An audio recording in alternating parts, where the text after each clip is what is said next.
Hello, et vous les amis, salut, c'est Sébastien sur Actualia en YouTube et www.actualia.fr. Aujourd'hui sur la chaîne de Faux Multimédia, on va vous parler de WhatsApp. WhatsApp qui veut donc en fait, qui va se faire surveiller par l'Europe. On va vous expliquer pourquoi. WhatsApp vers une surveillance des communications par l'Europe? Eh bien oui, un projet controversé aux intentions soi-disant nobles. Depuis mai 2022, le projet de règlement européen, voyez par là César, Cyber Security and Resilience Act, alimente de vifs débats. Son objectif principal est de lutter contre la pédocriminalité en ligne en imposant des plateformes de messagerie, y compris celles chiffrées comme WhatsApp, de mettre en place des outils de détection des contenus pédopornographiques. Jusque-là, j'ai rien contre, ça va d'un bon sentiment, et c'est normal. L'épineuse question du chiffrement, justement. Si la motivation derrière ce projet est louable et viable, ses détracteurs redoutent qu'il ne se traduise par une surveillance généralisée des communications privées. En effet, pour identifier les contenus illégaux, les plateformes seraient contraintes de scanner l'ensemble des messages échangés, brisant ainsi le chiffrement, exposant des données donc extrêmement sensibles. Des alternatives existent-elles?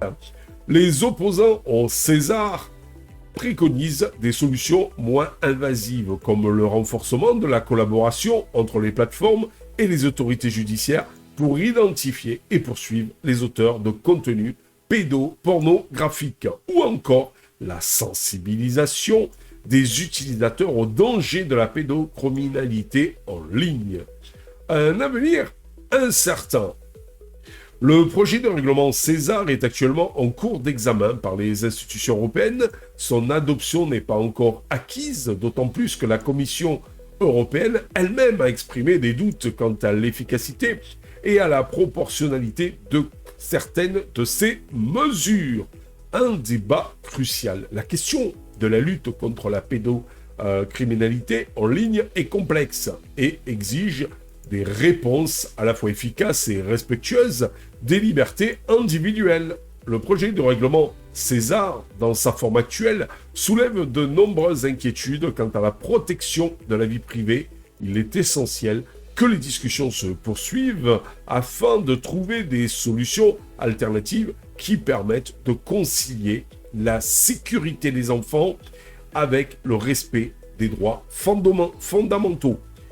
C'est toujours un peu une ambiguïté ambiguë entre la vie privée et la sécurité. Voilà.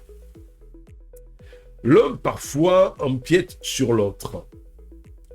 Point clé donc à retenir, les différentes méthodes de détection des contenus pédopornographiques envisagées par César et leur implication technique, l'impact potentiel de César sur la sécurité des utilisateurs et la confiance dans les plateformes en ligne.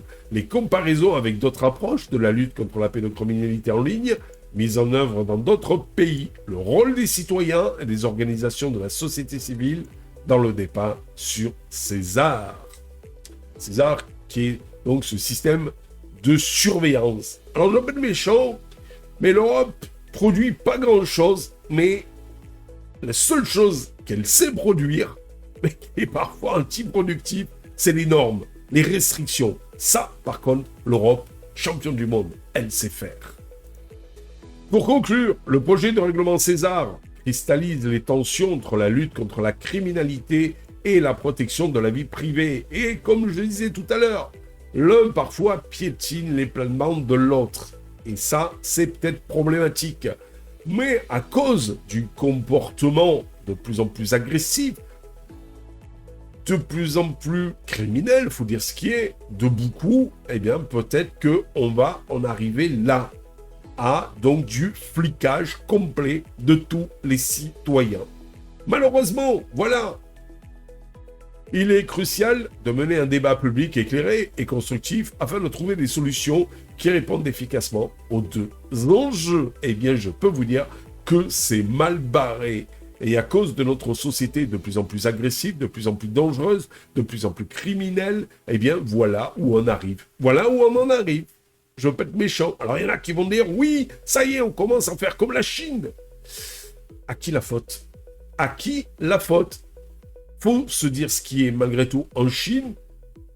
Ils sont ce qu'ils sont. Ils sont super fliqués. Mais au moins, il y a beaucoup moins de criminalité.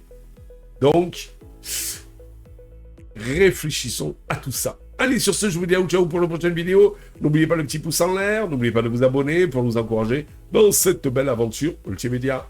Ciao les amis. Bye bye. Si vous avez aimé cette vidéo, abonnez-vous, mettez un pouce en l'air, et partagez cette vidéo, merci, cela fait toujours plaisir.